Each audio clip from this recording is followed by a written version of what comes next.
ingin keluarga ini hancur. Cincin kematian mereka semua ada di tangan.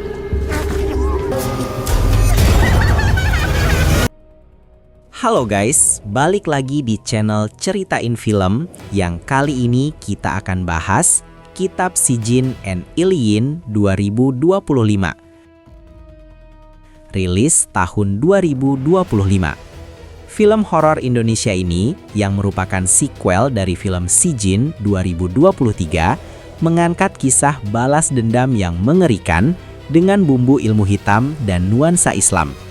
Kita akan melihat bagaimana penderitaan panjang bisa mengubah seseorang menjadi sosok pendendam dan konsekuensi fatal dari perbuatan tersebut. Kisah ini berpusat pada Yuli, seorang wanita muda yang hidupnya dipenuhi tragedi sejak kecil.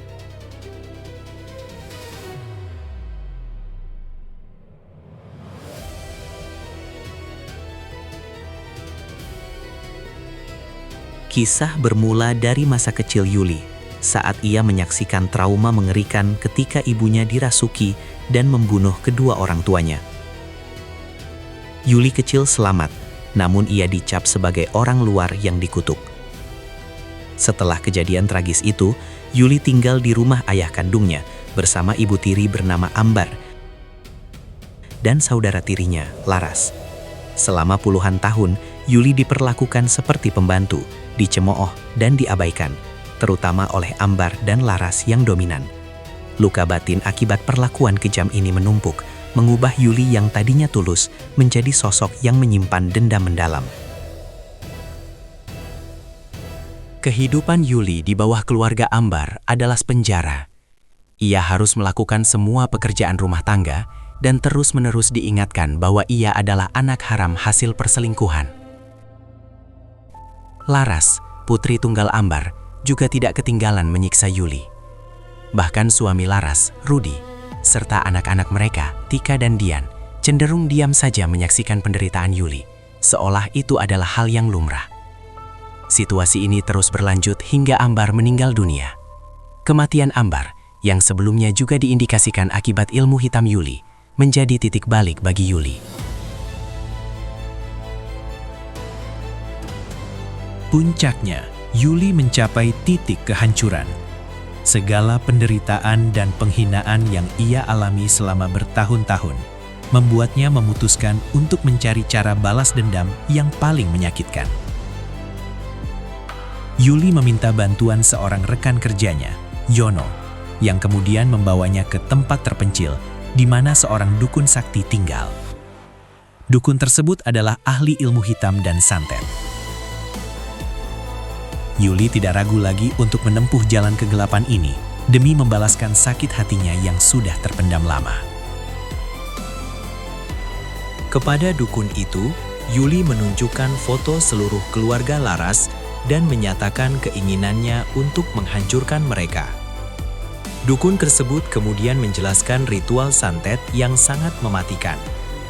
Ritual ini mengharuskan Yuli memasukkan nama-nama target santet ke dalam mayat segar yang baru meninggal. Yuli harus menyelesaikan ritual ini dalam waktu 1 minggu. Jika ritualnya gagal diselesaikan tepat waktu, konsekuensi mengerikan akan menimpa Yuli sendiri, di mana semua sihir akan berbalik padanya. Yuli dengan tekad membara memulai ritual mengerikan tersebut. Ia menggali mayat, menyembelih kambing, dan melakukan berbagai tindakan menjijikan serta menyeramkan lainnya demi melunasi dendamnya. Satu persatu, nama keluarga Ambar dimasukkan ke dalam mayat segar. Seiring dengan ritual yang dilakukan Yuli, teror gaib mulai menghantui keluarga Laras. Gangguan supranatural yang mengerikan perlahan mengancam keselamatan mereka. Ambar, ibu tiri Yuli, menjadi korban pertama. Meskipun usianya sudah tua dan sering sakit-sakitan, kematiannya tidak wajar. Beberapa sumber menyebutkan Yuli sudah menyantet Ambar sebelumnya. Laras dan Rudi mulai mengalami peristiwa menakutkan, seperti pintu yang tertutup sendiri, bisikan di ruangan kosong, dan bayangan yang bergerak secara menyeramkan. Rumah yang dulunya menyekap Yuli kini menjadi tempat bersemayam kengerian yang menimpa penghuninya. Ketegangan terus meningkat. Laras, anak Ambar yang pemarah, mulai menunjukkan tanda-tanda dirasuki. Tubuhnya terdistorsi, suaranya melengking dari sesuatu yang tak terlihat, dan darah mulai membasahi rumah. Sementara itu, Tika, putri Laras yang taat beragama, berusaha melawan teror ini. Ia menjaga sholat dan senantiasa berdoa memohon pertolongan Allah, seperti yang dinasihati oleh Abuya, seorang ustadz yang menjadi harapan keluarga. Tika percaya bahwa iman adalah satu-satunya pertahanan mereka. Yuli tidak menunjukkan belas kasihan. Santet yang ia kirimkan sangat kuat dan dirancang untuk menyerang pendosa. Semakin besar dosa seseorang, semakin mudah santet itu bereaksi. Keluarga Laras yang telah menyiksa Yuli sangat rentan. Rudi, suami Laras yang acuh tak acuh terhadap penderitaan Yuli, juga menjadi sasaran. Ia mengalami kejadian mengerikan di mana duri tajam menembus tangannya dan serangga keluar dari bola matanya, menyebabkan rasa sakit luar biasa.